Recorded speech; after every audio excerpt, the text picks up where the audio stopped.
तो दोस्तों आज मैं एक्सप्लेन करने वाला हूँ हाल ही में ही रिलीज हुई एक काफी बढ़िया डिमोनिक रिचुअल बेस्ड मूवी को जिसका नाम है स्पिन द बॉटल। ये बॉटल जो है वो सबसे ज्यादा कर्स्ड यानी कि शापित ऑब्जेक्ट्स में से एक है। क्या होगा जब एयरमैन डीमन इससे आजाद होगा, क्या तबाही मचाएगा वो, तो जानते हैं आज की वीडियो में। और मैंने हाल ही में ही I know when you are dead का पार्ट 2 एक्सप्लेन कर दिया है, जिसका प्रॉपर टाइटल मैं लिख नहीं सकता क्योंकि यहाँ पर यूट्यूब की पॉलिसीज ही इतनी खतरनाक है। तो अगर आपने नहीं देखी है वीडियो जाकर देख लेना, उसका लिंक आपको नीचे कमेंट सेक्शन में टॉप पर मिल जाएगा। तो चलिए अब बिना किसी देरी के चलते हैं सीधा वीडियो की तरफ।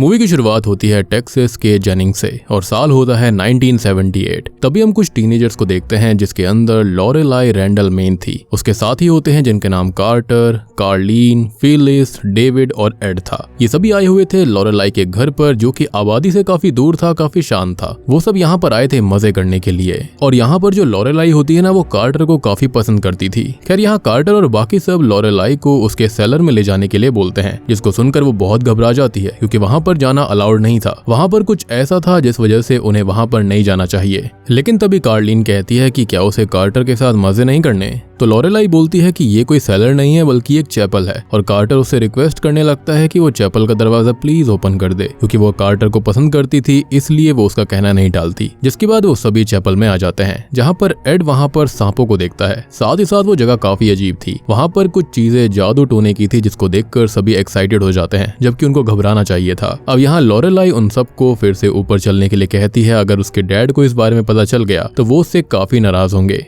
दरअसल उसके पिता फ्रेडरिक एक पेस्टर हुआ करते थे। एनीवेज अब कार्लीन को वहाँ पर एक बोतल मिलती है जिसको देखकर लॉरेलाई उसे छूने से मना करती है, लेकिन कार्लीन यहाँ पर उससे स्पिन द बॉटल गेम खेलने वाली थी। अब इस बोतल को स्पिन करा जाने वाला था और जिन दो लोगों की तरफ बोतल इशारा करेगी उन्हें आपस में किस करना होगा। तभी हम यंग फादर हैरिस को देखते हैं और लॉरेलाई के घर का वो दरवाजा नॉक करता है, लेकिन वो लोग खेलने में व्यस्त हो रखे थे और वो उस बोतल को जमीन पर बने हुए पेंटाग्राम पर रख देते हैं। यहाँ पर अब एक एक करके सबकी किस करने की बारी आती रहती है और लॉरेलाई भी एक्साइटेड थी क्योंकि उसे कार्टर को किस करना था। अब खेलते खेलते बोतल थोड़ी सी गर्म होने लगती है। इसी बीच बोतल के अंदर कुछ होता भी है और उसके अंदर से एक स्मोक निकलता है, जिसके बाद वो जगह अचानक से हिलने लगती है। ऐसा लग रहा था कि जैसे कि भूकंप आ रहा था। अब बाहर फादर हैरिस भी ये सब महसूस कर रहे होते हैं और इसलिए वो चैपल की विंडो से अंदर देखते हैं, जहाँ पर हम नोटिस करते हैं कि लॉरेलाई पॉजेस्ड हालत में उन पांचों को मार डालती है और हैरिस उसको रोकने की कोशिश करता है, लेकिन अब तक बहुत देर हो गई थी। यानी कि यहाँ पर कुछ ऐसा हुआ था जो कि बहुत ही भयानक था।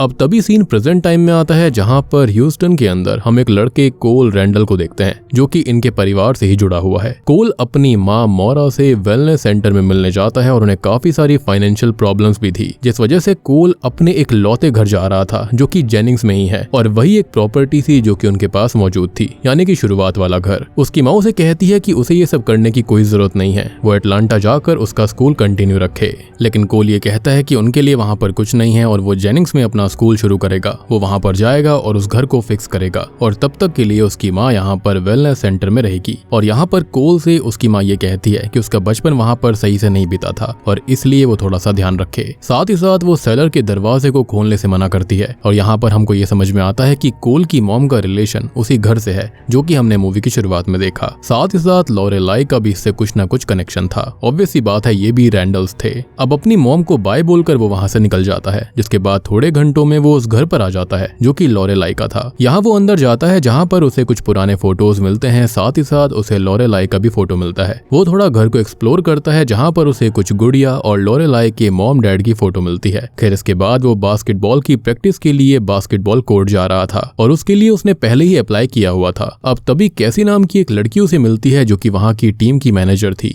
वो उससे बात करता है और इसी बीच वहाँ पर कोच आ जाता है जो कि उसे पहचान लेता है। खैर अब यहाँ पर कोच उसे ले जाते हैं और वो उसे रग्बी खेलने के लिए कहते हैं ताकि वो उसकी और स्पोर्ट्स के अंदर भी परफॉर्मेंस को देख सकें। अब यहाँ पर दो और लड़के थे जिनका नाम वेस्टिन और ट्रेविस होता है जो कि उससे जेलस हो रहे थे और यहाँ पर मिला और सोफी नाम की दो लड़कियां भी थी जिन्हें वो कुछ ज्यादा ही अच्छा लग रहा था। अब यहाँ पर वो रग्बी खेलना शुरू करता है। वो काफी अच्छा खेल रहा होता है जिस वजह से वेस्टिन ट्रेविस को बीच में भेज देता है, उसे बीच में टांग अड़ाने के लिए। और ये बात कैसी को अच्छी नहीं लगती, लेकिन इसके बावजूद भी कोल आसानी से वहां पर अपना परफॉर्मेंस अच्छा देता है। जिसके बाद बाहर उसे मिला और सोफी मिलती हैं और मिला ट्रेविस की गर्लफ्रेंड थी, लेकिन थी भी या फिर नहीं ये काफी वियर्ड बात थी, क्योंकि ट्रेविस को वो ज्यादा पसंद नहीं करती थी, शायद से वो जबरदस्ती ही उसके साथ थी। अब इसी बीच वहां पर ट्रेविस और वेस्टन अपनी कार से आ जाते हैं और वो कोल से मिलते हैं। ट्रेविस अब लड़कियों से पूछता है कि वो क्या कर रही हैं, जिस पर वो दोनों कहती हैं कि वो आज कोल के साथ जा रहे हैं। अब यहाँ पर वो दोनों भी कोल को ज्वाइन करना चाहते थे और कोल उनको अपने घर ले जाने वाला था। इसी बीच कैसी भी वहां पर आती है और वो तीनों लड़कियां कोल के साथ उसके व्हीकल में बैठ जाती हैं। जिसके बाद वो लोग कोल के घर जाते हैं, जहां पर ट्रेविस और वेस्टिन भी उनके साथ थे। खैर अब सभी कोल के घर पहुंच जाते हैं, जहां पर सबको वहां की कहानियां पता थी, जो कि काफी मशहूर थी कि वहां पर पहले खून हुए थे, जो कि लॉरेलाई रैंडल ने किए। अब ये घर कोल का था, इसलिए वो लोग कोल से पूछते हैं कि क्या वो भी एक रैंडल है, तो कोल उन्हें झूठ बोलता है कि वो रैंडल नहीं है। दरअसल अगर वो उनको ये बताता कि वो इसी परिवार का है तो वो उससे भेदभाव करते या फिर उससे डर जाते या फिर उसको कोसते। खैर वो लोग अब अंदर जाते हैं, जहां पर वो लॉरेलाई का एक पोर्ट्रेट देखते हैं। उन्हें पता था कि ये खून सेलर में हुए थे, इसलिए वो वहां पर जाने के लिए एक्साइटेड होते हैं। I mean, जब लोगों को पता होता है कि वहां पर क्या हुआ था, उसके बावजूद भी वो वहीं पर जाना चाहते हैं, इसके अंदर एक्साइटमेंट कैसी है। लेकिन चलो, कोल को उसकी माँ ने वहां पर जाने के लिए मना भी किया था। तब कोल बहाना बना देता है कि यहाँ पर लॉक लगा हुआ है और उसके पास चाबी नहीं है, लेकिन लॉक इतना पुराना होता है कि मिला उसे आसानी से तोड़ देती है। जिसके बाद कोल को ना चाहते हुए भी उन्हें नीचे ले जाना पड़ता है। अब नीचे आकर वो उस जगह को देखते हैं और उन्हें फर्श पर खून के दाग भी मिलते हैं। साथ ही साथ वहां पर बना हुआ वही पेंटाग्राम था और उन लोगों को यहाँ की कहानी अच्छे से पता थी, लेकिन ऑब्वियसली उनको रियल वाली कहानी पता नहीं थी, या फिर ये कहें कि हमें भी अभी तक नहीं पता, क्योंकि शुरुआत में जो कुछ भी हुआ हमने क्लियरली नहीं देखा है। एनीवेज सोफी बताती है कि यहाँ लॉरेलाई नाम की लड़की थी और उसके डैड बचपन से उसे अब्यूज करते थे। वो काफी स्ट्रेस में रहा करती। वो अपने दोस्तों को लाई थी, जिसके बाद उन्होंने स्पिन द बॉटल गेम खेला था, लेकिन यहाँ पर उन्होंने लॉरेलाई को कुछ गलत बोला, जिसके बाद लॉरेलाई ने उन सभी को शॉटगन से मार दिया और फिर खुद को भी खत्म कर लिया। खैर यहाँ पर उन्हें वो बॉटल भी मिल जाती है और वो लोग भी स्पिन द बॉटल खेलना चाहते थे। अब यहाँ वो रूल्स को क्लियर करते हैं कि बॉटल स्पिन होने पर जिसका टर्न आएगा उन्हें या तो किस करना होगा या फिर ड्रिंक पिलानी होगी। खैर उनका गेम आगे बढ़ता है, जहाँ पर एक एक करके नंबर आता है। वो सब काफी एंजॉय कर रहे थे, लेकिन इसी बीच बॉटल फिर से थोड़ी गर्म हो जाती है और हम बॉटल के अंदर कुछ हलचल को महसूस करते हैं। जिसके बाद कोल की बारी आती है, जहाँ पर कोल कैसी को किस करने लगता है और यहाँ कोल और कैसी एक दूसरे को पसंद भी करते थे, यानी कि उनका स्टार्टिंग में बिल्कुल इंस्टेंट सूप जैसा ही कनेक्शन बन गया था। खैर इसी बीच उन्हें वहां पर कुछ अजीब लगता है, लेकिन फिर भी वो गेम को चालू रखते हैं। इस बार बॉटल घुमाने पर मिला और ट्रेविस की बारी आती है। मिला अब ट्रेविस को सबके सामने किस नहीं करना चाहती थी, वो उसको दूर ले जाती है और यहाँ पर वो दोनों रोमांस करने लगते हैं। लेकिन इसी बीच मिला को वहां पर कोई दिखता है, किसी की परछाई। वो घबराकर उन लोगों के पास आती है और ये कहती है कि उसने उस डेड लड़की को देखा है, यानी कि लॉरेलाई को। खैर होता यह है कि वो काफी घबरा चुकी थी, जिस वजह से वो जाने के लिए कैब बुलाती है। ट्रेविस उसे रोकने की कोशिश करता है, लेकिन वो उसकी एक बात नहीं सुनती और मेरे ख्याल से ये काफी स्मार्ट थी। खैर कैब में बैठकर वो चली जाती है, जहाँ पर रास्ते में कैब के अंदर भी उसे लॉरेलाई की स्पिरिट दिख रही थी, जिसको देखकर वो बहुत घबरा गई थी। खैर अब वो कैब ड्राइवर उसे वहीं रास्ते में छोड़कर चला जाता है, ये बोलते हुए कि वो ड्रग लिए हुए लोगों को नहीं बैठाता। खैर दूसरी तरफ ये लोग भी जाने लगते हैं और सोफी उस बोतल को अपने पास रख लेती है, जिसके बाद वो सभी लोग वहां से चले गए थे। तभी हम मिला को देखते हैं, जिसके कानों में आवाजें गूंज रही थी और वो भागकर आगे बढ़ती रहती है। वो एक खाली सुनसान रोड पर आ गई थी, जहाँ कोई नहीं था। तभी लॉरेलाई की स्पिरिट वहां पर आती है और उसे जान से मार डालती है। अगले दिन अब कोल की आंख एक नाइटमेयर से खुलती है, जहां पर उसके घर पर शेरिफ स्टैंटन आता है, जो कि उससे मिला के बारे में पूछने आया था, जो कि लापता थी। कोल ये बताता है कि मिला तो बीच पार्टी में ही चली गई थी, साथ ही साथ बाकी सारे लोग भी रात में ही निकल गए। खैर अब वो सबके नाम बताता है और तब स्टैंटन उससे ये पूछता है कि क्या कैसी ने ड्रिंक करी थी। तब वो कहता है कि नहीं। यहाँ पर जो स्टैंटन था ना, वो असल में कैसी के पिता होते हैं। अब तभी स्टैंटन उससे ये पूछता है कि क्या वो भी एक रैंडल है, जिस पर वो कहता है कि नहीं, वो एक रैंडल नहीं है, बल्कि लॉरेलाई उसकी माँ की बेबी सिटर हुआ करती थी। खैर वो उससे पूछता है कि आखिरी बार मिला के साथ क्या हुआ था। तब वो बताता है कि वो किसी से डर गई थी, लेकिन एग्जैक्टली क्या हुआ, वो किससे डरी, उसे नहीं पता। स्टैंटन कहता है कि उसकी बेटी उससे कभी झूठ नहीं बोलेगी, यानी कि कैसी, और अगर उसकी बेटी ने कुछ और कहानी बताई तो उसके लिए ठीक नहीं होगा। और यहाँ पर वो भी ये जानकर शॉक्ड हो गया था कि कैसी एक पुलिस वाले की लड़की थी। जिसके बाद वो वहां से चला जाता है और कोल उस घर को अच्छे से एक्सप्लोर करता है। यहाँ पर उसे एक पेंटिंग दिखाई देती है, जिसके अंदर एक छोटा सा होल होता होता है, जिसके बाद उसे कुछ अजीब सी आवाजें आ रही थी। लेकिन तभी उसके पास कैसी का कॉल आता है और यहाँ पर वो कैसी को बता देता है उसकी बात उसके पिता से हुई थी। उसके पिता यहाँ पर मिला को ढूंढते हुए आए थे। अब कैसी उसे वेस्टिन के कैबिन के अंदर जाने के लिए कहती है, शायद उन्हें मिला के बारे में कुछ पता होगा और इसलिए वो वहाँ पर जाता है और उन लोगों से मिला का जिक्र करता है। अब ट्रेविस यहाँ पर एक ओपन माइंडेड इंसान था, इसलिए वो ये कहता है कि मिला जल्दी वापस आ जाएगी। वैसे भी वो ट्रेविस के बिना कब तक रहेगी, और वहीं पर सोफी भी होती है। खैर वहाँ से वो सीधा घर आ जाता है क्योंकि उसे वहाँ कुछ नहीं मिलता।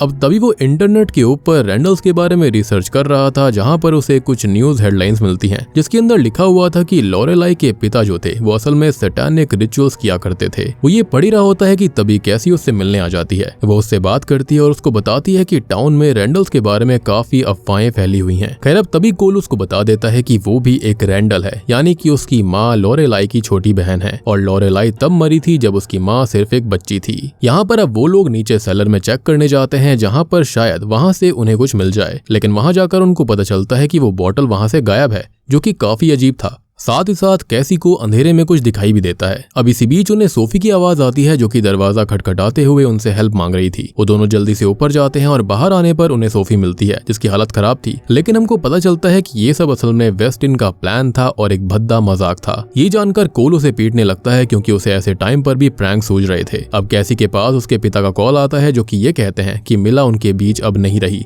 और पुलिस को उसकी लाश बरामद हुई है। ये सुनकर कैसी और बाकी सभी टूट जाते हैं क्योंकि मिला उसकी बेस्ट फ्रेंड थी। खैर अगले दिन स्कूल में सभी लोग मिला को फेयरवेल दे रहे थे। 2 मिनट का मौन धारण करते हैं, जहाँ पर सबको पता चलता है कि मिला ने खुद को खत्म किया था। लेकिन कैसी जानती थी कि मिला ऐसा कर ही नहीं सकती और वो इस बारे में बिल्कुल श्योर थी। अब वेस्टिन और कोल अपने बीच के झगड़े को सॉर्ट कर लेते हैं, जिसके बाद सीन आता है मिला के फ्यूनरल पर और यहाँ कैसी स्पीच देती है उसकी बेस्ट फ्रेंड के लिए और वो ये कहती है कि मिला ऐसा कभी नहीं कर सकती और उसके साथ कुछ ना कुछ गलत हुआ था। अब इसी बीच टाउन के लोगों को पता चल चुका था कि यहाँ पर कोल जो है वो भी एक रैंडल है और कोई भी नहीं चाहता था कि रैंडल उनके बीच रहे, इसलिए शेरिफ स्टैंटन कोल को वहां से धक्के मारकर निकाल देता है। सीन चेंज होता है, जहाँ पर हम कैसी को देखते हैं और कैसी अपने रूम में थी। तब उसके पिता उसको समझाते हैं कि उसे रियलिटी को एक्सेप्ट करना होगा, लेकिन वो मानने को तैयार नहीं थी कि मिला ने खुद को खत्म किया है और वो वहां से चली जाती है। वो वहां से सीधा एक पार्टी में जाती है जिसे वेस्टिन ने अपने कैबिन में रखा था। वहां पर एक जेपी नाम की लड़की भी होती है, जो कि मिला के लिए झूठा दिखावा कर रही थी। वहां पर बाकी लोग भी थे, इंक्लूडिंग कोल, और सोफी ये रिवील करती है कि वो उस बोतल को अपने साथ ले गई थी और अभी वो बोतल उसी के पास है। ये देखकर कैसी कहती है कि वो लोग यहाँ पर फिर से स्पिन द बोतल गेम खेलेंगे मिला की याद में। कोल कहता है कि ये अच्छा आइडिया नहीं है। तब कैसी कहती है कि यही एक रास्ता है सच्चाई जानने का। कैसी को शक था कि जब से उन्होंने इस गेम को खेला था तब से मिला अजीब बर्ताव कर रही थी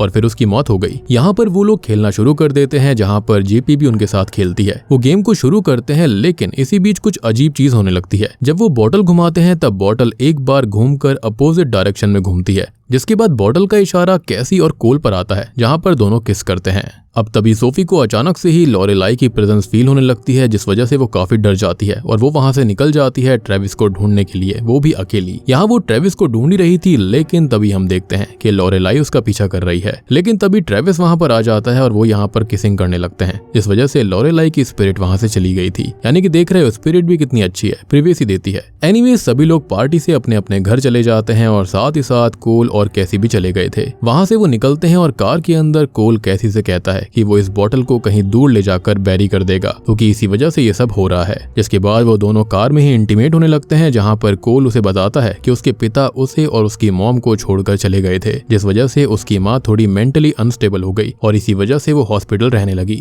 और अभी भी वो वेलनेस सेंटर के अंदर ही थी। तभी हम देखते हैं जेपी और वेस्टिन को, जो कि साथ थे। तभी वेस्टिन को अपने ट्रक अलार्म की आवाज आती है, जिसे वो देखने जाता है और तब उसे लॉरेलाई की स्पिरिट खत्म कर देती है। अब थोड़ी देर बाद जेपी उसे चेक करने आती है, लेकिन उस स्पिरिट ने उसे भी खत्म कर दिया था। अब इन सब का पता चलने के बाद अगले दिन शेरिफ स्टैंटल कोल के घर आता है उससे पूछताछ करने के लिए, क्योंकि उसकी आखिरी टाइम उससे फाइट हुई थी, तो हो सकता है कि इसी वजह से उसने उसे मार दिया हो। लेकिन वो ये कहता है कि वो पार्टी के बाद वहां से निकल गया था और उसकी गवाह उसकी खुद की बेटी कैसी थी और वो दोनों रात भर साथ ही थे। ये जानकर स्टैंटन को बिल्कुल अच्छा नहीं लगता। इसलिए वो उसकी बेटी को उसकी कार में बैठने के लिए कहता है। यहाँ पर वो बताता है कि वो दोनों अब से बिल्कुल नहीं मिलेंगे और साथ ही साथ ये भी बोलता है कि उसके ग्रैंडफादर एक मॉन्स्टर हुआ करते थे जिसने कई लोगों को मार दिया था। इनफैक्ट वो रिचुअल किया करते थे जिसकी वजह से वो सैक्रिफाइस देते और उसमें स्टैंटन की दादी भी शामिल थी। ये कहकर वो वहां से चला जाता है। अब इसी बीच एक बूढ़ा आदमी उन्हें देख रहा था और वो थे फादर हैरिस, जो कि कोल के लिए वहां पर नोट छोड़कर जाते हैं। ये शुरुआत वाले ही फादर हैरिस थे जिसमें ये लिखा हुआ था कि वो उससे आकर मिले, लेकिन इससे पहले वो अपनी मॉम से मिलने जाता है। अब वो अपनी माँ से मिलकर अपने परिवार की हिस्ट्री के बारे में पूछता है। तब उसकी माँ उसे शॉकिंग चीजें बताती है कि उसका परिवार पहले काफी अच्छा हुआ करता था, रिलीजियस भी था। उसके ग्रेट ग्रैंडफादर ने एक चर्च को ओपन किया था, लेकिन यहाँ पर जो लॉरेलाई के पिता थे वो अलग थे। वो खुद को बिल्कुल ही अलग माना करते। वो डीमन से ऑब्सेस्ड हो रखे थे, यानी कि जो फ्रेडरिक थे। उन्होंने चैपल के अंदर एक सेलर बनाया था, उनको चर्च से भी निकाल दिया गया था और वो उसी चैपल के अंदर, यानी कि जहां पर इन्हें बॉटल मिली थी, उसके अंदर ही वो इन चीजों की, काले जादू की और डिमोनिक चीजों की प्रैक्टिस किया करते थे और वहां पर सैटेनिक रिचुअल्स भी हुआ करते। यहाँ पर असल में जो डीमन था उसने उनको करप्ट कर दिया था और उन्हें इस डीमन की सारी शक्तियों को हार्नेस करना था और वो उसे एरिमन कहकर बुलाया करते थे, जो कि एक खतरनाक पावरफुल इविल स्पिरिट या फिर इविल डीमन होता है। लॉरेलाई के पिता ने सोचा कि वो उस डीमन को पाल सकता है, उसे कंट्रोल कर सकता है, लेकिन वो बहुत ही शक्तिशाली था और उसकी शक्तियों को देखते हुए लॉरेलाई के पिता ने उस डीमन को उसी बॉटल के अंदर कैद कर दिया था और असल में उन्होंने लॉरेलाई का ही इस्तेमाल किया था उस डीमन को लालच देने के लिए। उसने लॉरेलाई के साथ में बुरी चीजें करी, उसका सहारा लिया ताकि ये डीमन उस तक आए और उसने उसे बहुत लालच दिया था ताकि वो पावर्स उसकी हो जाएंगी। बेसिकली हो सकता है कि उसने अपनी बेटी को ही ऑफर कर दिया होगा इस डीमन को। इनफैक्ट वो उसे काफी अब्यूज किया करता था, असॉल्ट भी किया करता था और यही रीजन था कि वो बहुत ही ज्यादा अजीब सी हो रखी थी और लॉरेलाई को स्टार्टिंग में अपने दोस्तों को यहाँ पर लाकर अच्छा लग रहा था। मोरा बताती है कि ये बॉटल असल में जनरेशन टू जनरेशन उनकी ब्लड स्ट्रीम के अंदर पास होती रहती है और वो लोग यानी कि कोल और बाकी लोग ईविल को आकर्षित कर सकते हैं, यानी कि उनका खून ही शापित है एक तरह से। और जिस रात लॉरेलाई और बाकी लोग इस बॉटल से खेल रहे थे उसमें असल में ईविल कैद था, यानी कि एयरमैन कैद था और इसी वजह से लॉरेलाई को इस ईविल ने पजेस कर लिया था। यानी कि अगर लॉरेलाई उस गेम में नहीं होती तो वहां पर कुछ भी नहीं होता, लेकिन लॉरेलाई साथ थी इसलिए वो ईविल चालू हो चुका था, अट्रैक्ट हो गया था, क्योंकि वो उनकी ब्लड स्ट्रीम से जुड़ा हुआ है। एंड आई बिलीव कि लॉरेलाई के खत्म होने के बाद में उसकी स्पिरिट भी उसी बॉटल के अंदर कैद हो गई होगी, यानी कि उस डीमन ने उसे अपने अंदर संभाल लिया होगा। और आप जानते हो कि जो डीमंस होते हैं वो किसी की स्पिरिट से शक्तिशाली बनते हैं एंड यही रीजन था कि जो डीमन है ना वो लॉरेलाई की स्पिरिट को कंट्रोल कर रहा था, जिसके चलते वो सबको मार रही है, बेसिकली डीमन के लिए एज अ सैक्रिफाइस। और तब जाकर हमको एक बहुत ही शॉकिंग चीज पता चलती है कि असल में यहाँ पर जो फ्रेडरिक था, यानी कि लॉरेलाई के जो पिता थे, वो उसके साथ में गलत काम भी करते थे और मोरा असल में लॉरेलाई की बहन नहीं बल्कि उसकी बेटी है। जी हाँ, और ये बात पता चलते ही कोल चौंक जाता है और यही रीजन है कि कोल ने भी यहाँ पर उस डीमन को आकर्षित करा था, क्योंकि उसका भी ब्लड स्ट्रीम सेम ही होता है। आई बिलीव कि यहाँ पर जो फ्रेडरिक होता है ना, उसके अंदर डीमन आया होगा और उसने यहाँ पर लॉरेलाई के साथ में संबंध बनाया होगा ताकि उसको बच्चा पैदा होगा जिसके अंदर वो इस डीमन को हार्नेस कर सकता है, लेकिन ऐसा हो नहीं पाया, जिसके चलते मोरा पैदा हुई थी। यानी कि अब तक जो बातें चल रही थी कि लॉरेलाई जो थी वो असल में मोरा की बेबी सीटर थी, ऐसा बिल्कुल नहीं था, ना ही वो उसकी छोटी बहन थी, बल्कि वो उसकी खुद की बेटी होती है। और बात रही कि मोरा के पति के साथ में क्या हुआ, तो उसने किसी परेशानी के चलते खुद को ही शायद खत्म कर लिया था या फिर वो यहाँ से कहीं भाग गया था, लेकिन क्लियरली यहाँ पर कुछ भी बताया नहीं गया है। एनीवेज अब यहाँ पर कोल अपनी माँ को बताता है कि उन्होंने भी ये गेम खेल लिया है और उस बॉटल की वजह से यहाँ पर लोग मरने लगे हैं। तब उसकी माँ उसे कहती है कि उसे किसी भी तरह से सबको बचाना होगा और नष्ट करना होगा, क्योंकि वही इस चीज को कर सकता है। अब इसी बीच उसकी मॉम का उससे बात करने का समय खत्म हो जाता है और उसे वेलनेस सेंटर वाले ज्यादा देर बात करने नहीं देते, जिसके बाद वो ये सारी बातें जाकर कैसी को बताता है, जो कि उसकी माँ ने उसे बताई थी। यहाँ पर वो कहता है कि वो चर्च के फादर हैरिस के पास जा रहा है अपने सवालों का जवाब ढूंढने के लिए, क्योंकि वही एक व्यक्ति बचा हुआ था जो कि लॉरेलाई के समय का था, जिसने सारी चीजें देखी भी थी। अब कैसी वहां पर जाना चाहती थी, लेकिन उसके पिता उसे कहीं भी जाने नहीं देते और वो उसे आज के ही आज मैक्सिको भेज रहे थे, क्योंकि वो नहीं चाहता था कि वो कोल के साथ रहे और यहाँ पर वो स्ट्रिक्टली उसे कहता है कि वो वहीं पर रुके। दूसरी तरफ कोल फादर हैरिस के पास पहुंचता है सारी स्टोरी जानने के लिए। अब तभी कैसी ट्रेविस और सोफी को बुलाती है ताकि वो उसे वहां से बाहर निकाल सके, जिसके बाद वो निकल जाते हैं सीधा फादर हैरिस के पास। अब हैरिस जो होता है वो कोल को ये बताता है कि उसके ग्रेट ग्रैंडफादर जेफरसन रैंडल एक अच्छे इंसान थे, वो इविल स्पिरिट से लड़ते हुए आए थे, लेकिन उसके जो ग्रैंडफादर यानी कि फ्रेडरिक थे वो कुछ और ही चाहते थे। वो इविल स्पिरिट्स को यानी कि इस एयरमैन को कंट्रोल करना चाहते थे, लेकिन वो करप्ट हो गए थे। उसने लॉरेलाई का इस्तेमाल किया, ये चीज मैं आपको पहले ही बता चुका हूँ। उसने स्पिरिट को आकर्षित करने के लिए ऐसा किया था और वो कई दिनों दिनों तक यही करते रहे और उसने उस बॉटल के अंदर उस ईविल को कैद कर दिया, क्योंकि वो समझ चुका था कि वो इसको हार्नेस नहीं कर सकते। लेकिन इसके बदले में डीमन ने उनके पूरे खानदान को, उनके खून को श्राप दे दिया था कि जब भी कोई रैंडल यहाँ पर आएगा जो कि ओरिजिनल ओनर होगा, उसके चलते ये ईविल आकर्षित रहेगा। हैरिस बताता है कि वो लॉरेलाई से प्यार करता था, इसलिए वो उसके लिए काफी चिंतित था। दरअसल वो भी पूरी तरह से उस डीमन के झांसे में आ गई थी। अब जैसा कि शुरुआत में हमको दिखाया गया था कि हैरिस वहां पर लॉरेलाई को देखने आया था और वहां पर क्या हुआ वो सब कुछ चेक करने आया कि सब ठीक है या फिर नहीं। और यहाँ पर तभी हम आ जाते हैं मूवी के पहले ही सीन पर, जहाँ पर हैरिस उसे देख रहा था। अंदर चैपल के अंदर हम देखते हैं कि असल में वहाँ क्या हुआ। तो वहाँ पर जो लोग खेल रहे थे, इसी बीच अचानक से लॉरेलाई कार्टर को किस करना चाहती थी और यहाँ पर जब वो बॉटल घुमाती है तब वो बॉटल एक बार फिर से घूमकर अपोजिट डायरेक्शन में घूमती है, जैसा कि कोल के साथ हुआ था। ठीक वैसा ही होता है और ऐसा इसलिए हो रहा था क्योंकि वो जो डीमन बॉटल में कैद था वो उनसे जुड़ा हुआ था, यानी कि रैंडल से। तो उसे पता था कि उनकी मन की इच्छा क्या है, इसलिए कोल के समय पर भी ठीक ऐसा ही हुआ था। कोल कैसी को किस करना चाहता था, इसलिए वो बॉटल इस तरह घूमी कि कैसी और कोल पर ही वो इशारा करे। खैर यहाँ पर कार्टर और लॉरेलाई पर निशाना बन जाता है, लेकिन कार्टर उसे किस करने से साफ मना कर देता है, जिससे कि उसकी इंसल्ट हो गई थी। सबसे बड़ी बात कि उसके पिता ने उसके साथ गलत काम किया था। उसकी एक बच्ची मोरा भी थी, वो भी अपने खुद के पिता से, या फिर ये कहें कि डिमोनिक पोजेशन में आकर उसके पिता ने ऐसा किया या डीमन ने ऐसा करवाया। उसके बाद उसे एक पल मिला था जहाँ पर वो खुश थी और फ्री हो सकती थी। जिस लड़के को वो पसंद करती थी उसने उसे रिजेक्ट कर दिया था, जिसके चलते उसके मन में बहुत ही ज्यादा गुस्सा भर गया था, जिस वजह से वो जो डीमन होता है यानी कि एयरमैन होता है वो उसे पजेस कर लेता है, क्योंकि वो समझ गया था कि वो क्या चाहती है। उसके अंदर की इविलनेस को उसने और बढ़ा दिया और अब यहाँ पर वो एक एक करके सबको मार डालती है। साथ ही साथ उसने कार्टर की स्पिरिट को भी चूस लिया था, जिससे कि डीमंस की पावर्स बढ़ जाएंगी। और मैं जानता हूँ कि डीमंस यही चाहते हैं, लोगों की स्पिरिट्स को लेना चाहते हैं, क्योंकि उनके लिए ये एनर्जी काफी ज्यादा अच्छी होती है। अब ये सब हैरिस भी बाहर से देख रहा होता है, इसलिए वो अंदर आकर उसे ये कहता है कि वो उससे प्यार करता है और वो लॉरेलाई है, खुद को याद करे। और ये सुनते ही उसके मन की डार्कनेस थोड़ी कम होती है, जिसके चलते उसका पोजेशन खत्म हो गया था और वो दोबारा होश में आ जाती है। लेकिन ये देखकर कि जिस लड़के से वो प्यार करती थी उसने कार्टर को मार दिया, वो ये बर्दाश्त नहीं कर पाती और खुद को शॉर्ट गन से खत्म कर लेती है, यानी कि असल में ये हुआ था।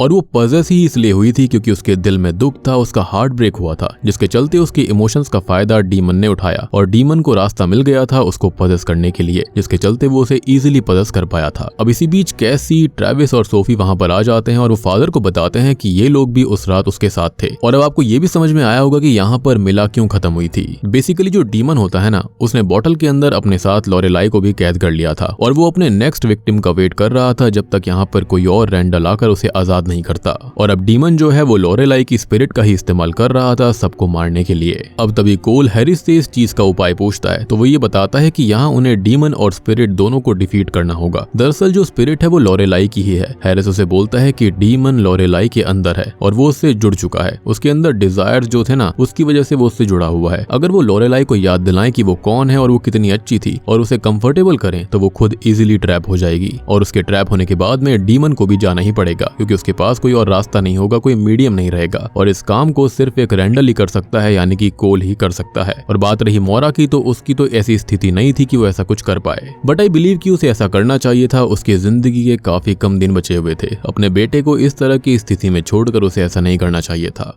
वो वहां से भाग भी सकती थी। खैर अब यहाँ पर कोल हैरिस की बात समझ जाता है और वो वहां से जाने लगता है, लेकिन उसके तीनों दोस्त भी उसके साथ जाना चाहते थे। लेकिन कोल उनको मना करता है कि उनकी जान को खतरा है, लेकिन वो कहते हैं कि ये लड़ाई उनकी भी है और उन्हें अपनी दोस्त मिला का बदला लेना है। उन्होंने अपनी दोस्त को खोया था। जिसके बाद ये लोग वहां जाते हैं और फिर से वो गेम खेलना शुरू करते हैं, जहाँ पर वो बॉटल फिर से उसी अपोजिट डायरेक्शन में घूमती है और इशारा फिर से कैसी और कोल पर आता है। यहाँ पर ये दोनों फिर से किस करते हैं, लेकिन इसी बीच वहां पर लॉरेलाई की स्पिरिट भी आ गई थी। दूसरी तरफ शेरिफ स्टैंटन ये देखता है कि उसकी बेटी कैसी गायब है और उसे पता था कि वो कहां पर गई होगी, इसलिए वो उसके लिए निकल जाता है। तभी वो स्पिरिट सोफी की तरफ बढ़ती है और सोफी वहां से निकलती है, लेकिन वो स्पिरिट सोफी को पकड़कर उसकी स्पिरिट को भी चूस लेती है। जिसके बाद वो ट्रेविस की तरफ बढ़ती है और ट्रेविस शॉटगन लेकर उसे मारना चाहता था। एक स्पिरिट को शॉटगन लेकर मारना, बहुत ही बढ़िया। एनीवेज यहाँ पर वो दोनों उसे रोकते हैं, लेकिन ट्रेविस उनकी बात नहीं सुनता और ऊपर एक रूम में उसे मिला दिखाई देती है, जो कि उसे जिंदा लग रही थी, लेकिन असल में ये डीमन की चाल होती है, उसका छलावा था ये। अब यहाँ वो उससे बचकर भागता है और कैसी और कोल के सामने आता है, लेकिन लॉरेलाई उनके सामने आ जाती है और उसे मार डालती है, यानी कि उसकी स्पिरिट को भी उसने चूस लिया था। अब कैसी और कोल उस स्पिरिट को अपने पास बुलाने के लिए उस बॉटल को भट्टी की तरफ बढ़ाने लगते हैं कि तभी लॉरेलाई उनके सामने आ जाती है। वो धीरे धीरे की तरफ बढ़ रही थी और कोल कैसी को बॉटल तैयार रखने के लिए बोलता है। यहाँ कोल लॉरेलाई को कहता है कि वो उसका ग्रैंडसन है, उसकी बेटी का बेटा है जिससे वो बहुत प्यार करती थी और वो सब उससे बहुत प्यार करते हैं, वो सब एक हैं, रैंडल्स हैं। ये सुनकर लॉरेलाई की डरावनी स्पिरिट उसके असली फॉर्म में आ जाती है। उसे याद आ गया था कि वो कौन है और डीमन उससे क्या करवा रहा था और उसकी बातें सुनकर वो फिर से पिघल जाती है और स्मोक बन जाती है, जिसके बाद कोल उसे उस बॉटल में कैद कर लेता है। इसी बीच कैसी के पिता उसे आवाज लगाते हैं, जिसके बाद कैसी अपने पिता के पास जाती है। अब जाने से पहले कोल उस बॉटल को भट्टी में डाल देता है, लेकिन उस बॉटल की वजह से वहां पर ढेर सारी आग भट्टी से निकलती है। ऑब्वियस सी बात है, डिमोनिक चीज को जलाया गया है तो उसके कॉन्सिक्वेंसेस तो कुछ ना कुछ होंगे ही। खैर अब सीन चेंज होता है, जहां पर हम कोल को हॉस्पिटल में देखते हैं जिसके सामने कैसी आती है और यहाँ पर ये दोनों फिर से किस करते हैं। ये दोनों ही एक दूसरे से काफी प्यार करते थे। कैसी यहाँ पर काफी नेग्लेक्टेड थी, उसके पिता उसे बहुत ही ज्यादा बांध कर रखा करते थे, तो उसे कोल के रूप में यहाँ पर एक अच्छा पार्टनर मिल गया था। वो आजाद फील कर रही थी और लॉरेलाई भी सेम चीज चाहती थी अपने लिए और शायद से इसलिए उसने कैसी को और यहाँ पर कोल को छोड़ दिया था, क्योंकि वो हमेशा से कार्टर को पसंद करती थी, लेकिन कार्टर ने उसे रिजेक्ट कर दिया। उसके साथ में बहुत गलत हुआ था, लेकिन एंड में उसने देखा कि एटलीस्ट उसका ग्रैंडसन तो अच्छा है और यहाँ पर उसके साथ में कैसी भी है, जिसके चलते वो वापस बॉटल में कैद हो गई। यानी कि डीमन को भी वापस से कैद कर दिया गया था। खैर तभी हम देखते हैं कि कोल ने उस घर को बेच दिया था, लेकिन वहाँ के न्यू ओनर्स को वो बॉटल फिर से मिलती है, यानी कि ये बॉटल नष्ट नहीं हुई थी। ऑब्वियस सी बात है, डिमोनिक चीजों को इस तरह से नहीं नष्ट किया जा सकता। इससे डीमन का जो वेसल होता है वो खराब हो जाता है और डीमन किसी और को पजेस कर सकता है। कॉन्जरिंग फिल्म्स के अंदर हमने इजीली इस चीज को समझ लिया था, जिसके बाद ये जो डीमन होता है अब वो नए ओनर्स को अट्रैक्ट कर रहा था और बूम। इसी के साथ में स्पिन द बॉटल फिल्म यहीं पर खत्म हो जाती है।